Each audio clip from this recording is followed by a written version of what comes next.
Oh, what's going on? What's going on? Okay, listen. We saw two games last night. Two games last night in the Champions League, and this these two games actually are very. The timing of these games are perfect because they were side by side. We actually got to see firsthand. Even if you are a person who you feel like Arsenal have got a lot of haters, and you're Arsenal fan, and you're trying to act like everyone are haters for no reason or whatever else. These two games, side by side, show you when people don't check for this Arsenal team. Because out of the four teams that we saw playing last night, three teams looked technically like comfortable on the ball, try to try to win the game, try to play in between the lines, trying to create things. And there was one team that was stagnant, lack of ideas, lack of creativity, lack of penetration, lack of opening and making clear cut opportunities for the striker and the attackers. And that was Arsenal.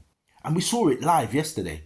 So you don't even have to look at any other videos that anybody's done for the whole year. You don't have to listen to any of the talk that anybody's even had for the whole year.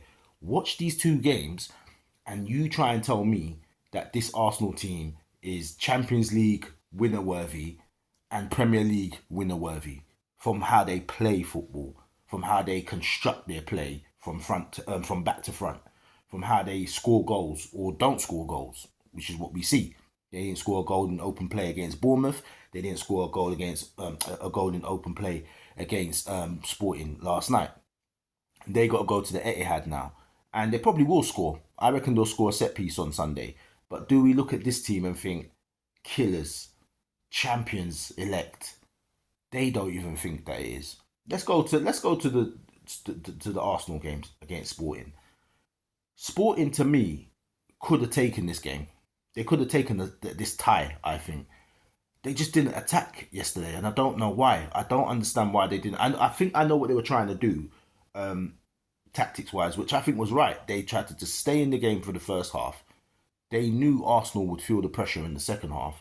And I think what they were counting on is they were going to do some late breaks in the last quarter of the match, say from 70 minutes onwards, and then pinch a goal and then take it to extra time and then see what happens. But I think by the time they clicked in that, oh, hold on, we're going to get knocked out, that was it. It was too late. And Arsenal just then took back control of the game and just kept possession. Notice I'm not talking much about this. This game was terrible. This game was terrible. What I was doing yesterday, I was flicking between the two. So I had the Bayern game on, and I was watching the Arsenal game as well. So I was mainly watching the Bayern game because that's the game. That game was on point. The Arsenal game was horrific, and I look at it and I say to myself, when the final whistle went, you could see like their fans didn't know what to do with themselves because you got through. You're through to the semis. You've done better than everybody else this year because you ain't played no one. So by default, you've got to the semi-final. When that draw was made for the quarterfinals, most Liverpool fans know we was going to get murked by PSG. We knew we was going to end up with them, and we knew we didn't have nothing in the tank to deal with them. So we knew we were gone. Shocked by Man City, to be fair. I didn't think Man City were going to get served up by Real. I thought they would have got through that one, and I don't know who would have won the shootout between them and Bayern, but maybe them and Bayern between it was them and Bayern. What am I talking about? I thought they would have I thought they would have got to that game, and they didn't. So that was a bit of a shock. But this side of the draw, we knew Arsenal were going to get to the semis because there was nobody on that side. The worst case we thought is they'll catch Barcelona in the semi, and then that might be the game. They've got Atleti now. They're two of the same teams. Either one of them can get through. Either one of them can get through. That's gonna be a strange match. I actually think it might be better than we think in the sense that I think Atleti might try and attack, but Arsenal are horrific, man. They're horrific, and I think for Sunday, I my mind is in two places. One, I think either they get smashed on Sunday because I can't. They're dreadful, or I think Man City will try to play them, and Arsenal will nick a goal.